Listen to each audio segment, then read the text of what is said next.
This channel does not promote any violent, harmful, or illegal activities. All content provided by this channel is meant for an educational purpose only. আর SIR এর ইস্যুতে এবার পথে মমতা বন্দ্যোপাধ্যায়, অভিষেক বন্দ্যোপাধ্যায় আগামী মঙ্গলবার অর্থাৎ 4 November SIR ইস্যুতে পথে নামছেন মমতা বন্দ্যোপাধ্যায়, অভিষেক বন্দ্যোপাধ্যায়। সৌরভ গুহমের সহকর্মী রয়েছেন আমাদের সঙ্গে। সৌরভ, অভিষেক বন্দ্যোপাধ্যায় আগেই ঘোষণা করেছিলেন যে এসআইআর ইস্যুতে তারা পথে নামছে, তৃণমূল কংগ্রেস ফুল ফ্লেজেস তারা পথে নামছে এবং 4 নভেম্বরই মমতা অভিষেক দুজনেই রাজপথে নামছে এসআইআর ইস্যুতে। একেবারেই দেখো, এটা কিন্তু এর আগে দলের তরফ থেকেই জানা গিয়েছিল, সূত্রের দাবি ছিল যে নভেম্বর মাসের প্রথম সপ্তাহে এসআইআর এর বিরুদ্ধে পথে নামবেন দলের শীর্ষ নেতৃত্ব। সেই অনুযায়ী যেটা জানা যাচ্ছে, আগামী 4 নভেম্বর মঙ্গলবার এই কলেজ স্কোয়ার থেকে ডরিনা ক্রসিং পর্যন্ত একটি পদযাত্রা সংগঠিত হচ্ছে, যে পদযাত্রায় মমতা বন্দ্যোপাধ্যায়, অভিষেক বন্দ্যোপাধ্যায় থাকবেন এবং ডরিনা ক্রসিং এ একটি মিটিং এর একটি জনসভার আয়োজন করা হয়েছে। এসআইআর এর মাধ্যমে কোনো বৈধ ভোটার যেন কোনোভাবে ভোটার তালিকা থেকে বাদ না যান, এই প্রশ্নে কমিশনের উপর চাপ বজায় রাখতেই শাসক দল তৃণমূল কংগ্রেসের তরফ থেকে কি এই পদযাত্রা এই প্রশ্নটা নিশ্চিতভাবে উঠতেই পারে। তবে এই মুহূর্তে মমতা অভিষেক এই ইস্যুতে রাজপথে নামছেন।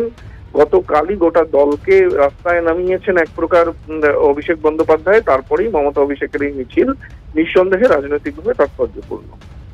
সৌরভ, তুমি আমাদের সঙ্গে থাকো। ইতিমধ্যে আমরা টেলিফোনে যোগাযোগ করতে পেরেছি বিজেপি নেতা জগন্নাথ চট্টোপাধ্যায় রয়েছেন আমাদের সঙ্গে। জগন্নাথ বাবু, এসআইআর ইস্যু নিয়ে এবার 4 নভেম্বর মঙ্গলবার পথে নামছে মমতা অভিষেক দুজনেই, কিভাবে দেখছেন এই বিষয়টি?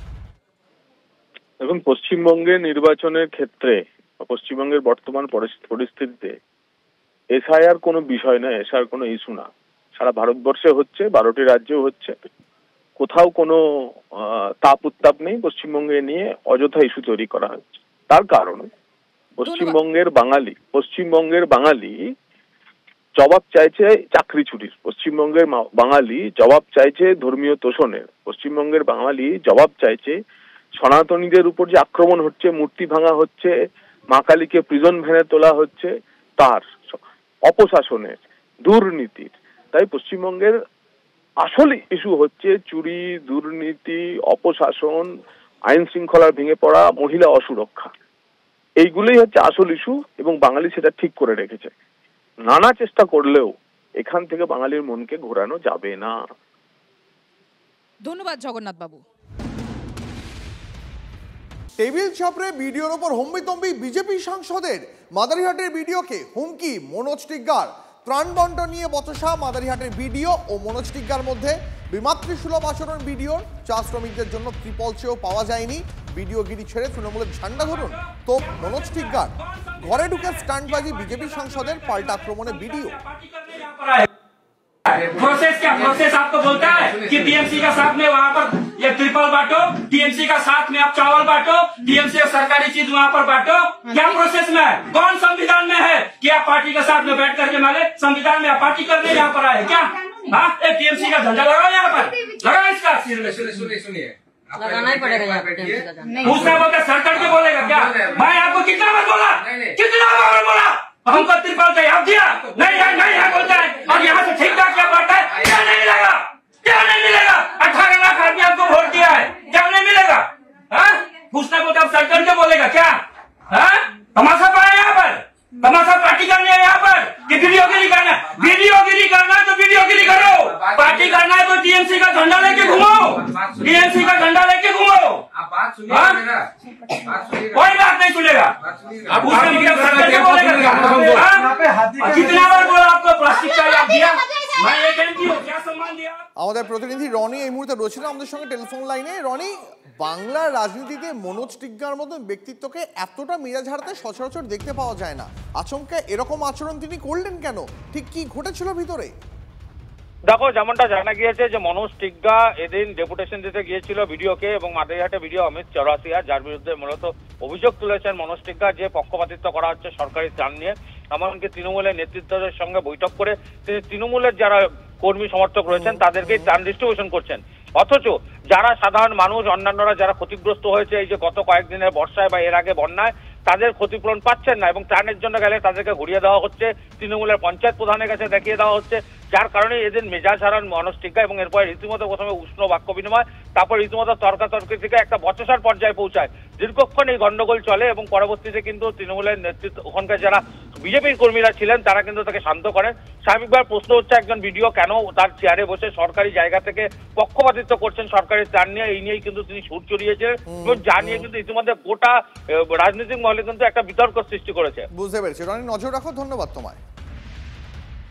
চা বাগানের শ্রমিকরা কাজ বাদ দিয়ে 250 টাকা হাজিরা বাদ দিয়ে সে ভাড়া দিয়ে সেখানে যেতে পারে না, আমরা জনপ্রতিনিধির মাধ্যমে সেটা দিতে চাই।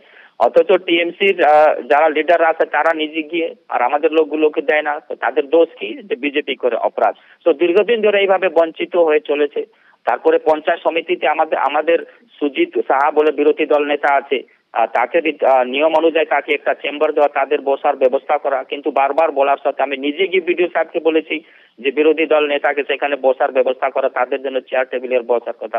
আজ দেবো, কাল টেন্ডার হবে, পরশু টেন্ডার হবে, এইভাবে মানে মানুষকে বারবার ফিরিয়ে দিচ্ছে, কোনো কাজ করছে না, শুধু বসে থাকে এবং বিডিও অফিসটাকে তৃণমূলের পার্টি অফিসে পরিণত করেছে। ওই জয়েন্ট বিডিও আমি গিয়ে দেখি যে টিএমসির নেতাদের সব সময় সেখানে আড্ডা থাকে, জয়েন্ট বিডিওর অফিসে চেম্বারে আড্ডা থাকে, বিডিওর অফিসের আড্ডা থাকে, কোনো কাজ করে না, আর টিএমসির সাথে মিলে শুধু দুর্নীতি করে, মানুষকে বঞ্চিত করে। তৃণমূল নেতা উদয়ন গুহ রয়েছেন এই মুহূর্তে আমাদের সঙ্গে টেলিফোন লাইনে। উদয়নবাবু, যে ভিডিও আমরা দেখাচ্ছি টেবিল চাপড়ে ভিডিওর ওপর হম্বিতম্বি করছেন বিজেপি সাংসদ মনোজ টিগ্গা, শুধু হম্বিতম্বি করছেন তাই নয়, টেবিল চাপড়াচ্ছেন, উঁচু গলায় কথা বলছেন, হুমকি দিচ্ছেন কার্যত। সেই ছবি আরো একবার আপনাদের দেখাচ্ছি, টেবিল চাপড়ে ভিডিওর ওপর হম্বিতম্বি বিজেপি সাংসদের, মাদারিহাটের ভিডিওকে হুমকি মনোজ টিগ্গার, ত্রাণ বন্টন নিয়ে বচসা মাদারিহাটের ভিডিও এবং মনোজ টিগ্গার মধ্যে। বৈমাতৃসুলভ আচরণ করছেন ভিডিও, চা শ্রমিকদের জন্য ত্রিপল চেয়েও পাওয়া যায়নি, ভিডিওগিরি ছেড়ে তৃণমূল কংগ্রেসের ঝান্ডা হাতে ধরুন, তোপ মনোজ টিগ্গার। ঘরে ঢুকে স্টান্টবাজি করেছেন বিজেপি সাংসদ, পাল্টা আক্রমণে ভিডিও। উদয়ন গুহ রয়েছেন আমাদের সঙ্গে এই মুহূর্তে। উদয়নবাবু, আপনার প্রতিক্রিয়া জানতে চাইবো, যে ভিডিও আমরা দেখাচ্ছি এই মুহূর্তে, ভিডিওর ওপরে হম্বিতম্বি করছেন বিজেপি সাংসদ, কি বলবেন দেখে?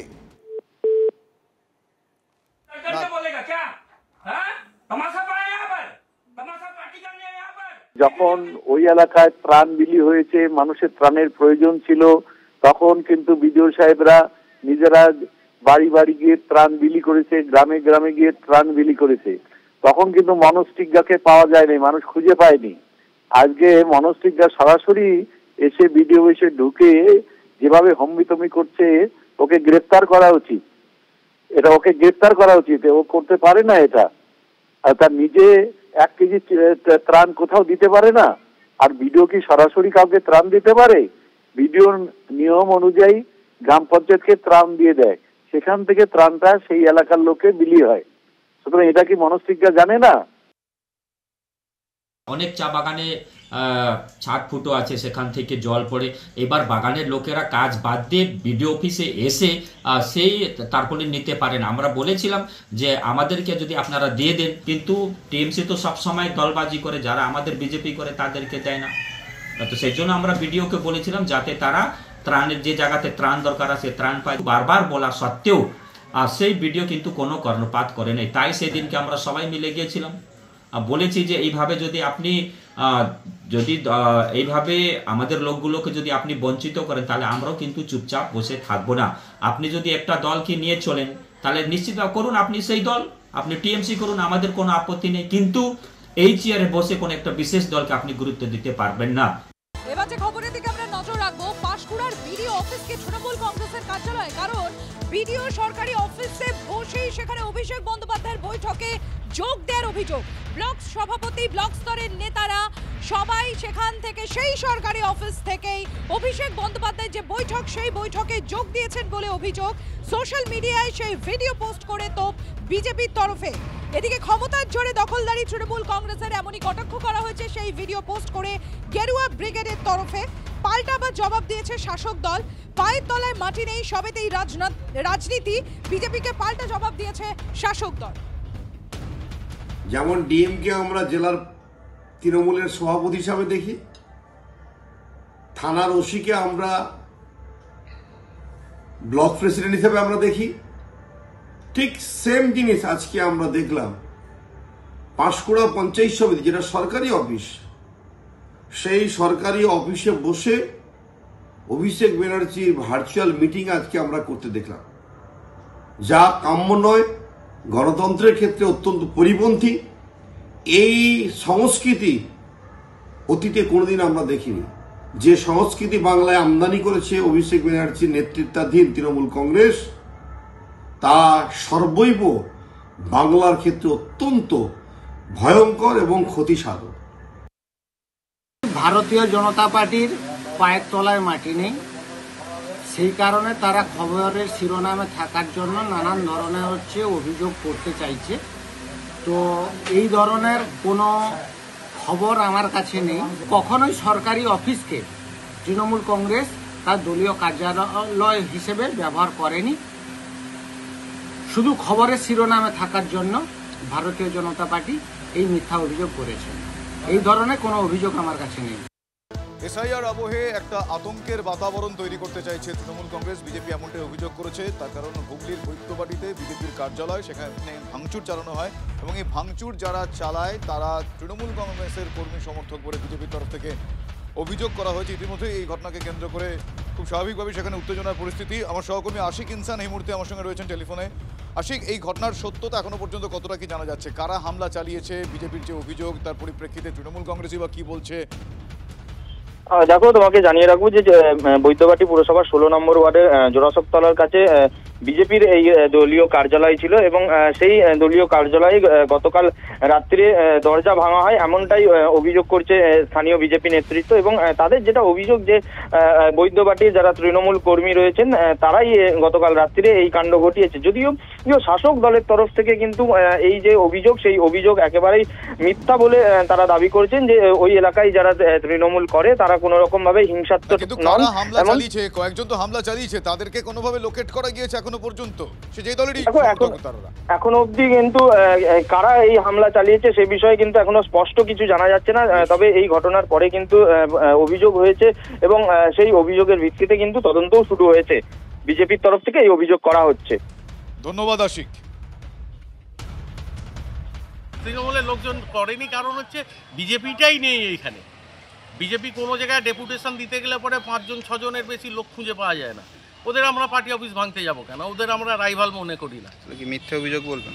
এটা মিথ্যে অভিযোগ, সম্পূর্ণ মিথ্যে অভিযোগ।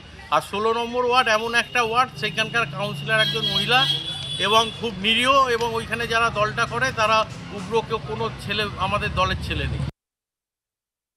পুলিশ, এই মমতা পুলিশ, এরা সারা রাত সারা দিন যে পেট্রোলিং করে আর সরকারের যে পেট্রোল পোড়ায়, এরা কি করছে? শুধু তৃণমূল কংগ্রেসের পার্টি অফিসের নিরাপত্তা প্রদান করবে নাকি? এই বাংলা পুলিশ যে নিজের বউকে নিরাপত্তা প্রদান করতে পারে না, এরা আমাদের পার্টি অফিস কিভাবে নিরাপত্তা বা সিকিউরিটি প্রদান করে? এইটা তো একটা প্রশ্ন রইল। কিন্তু আমরা কার কাছে গিয়ে আমরা প্রশ্ন জিজ্ঞেস করবো? কার কাছে আমরা জিজ্ঞেস করবো কে ভেঙেছে আর আমাদের পার্টি অফিসটা কেন ভাঙা হয়েছে?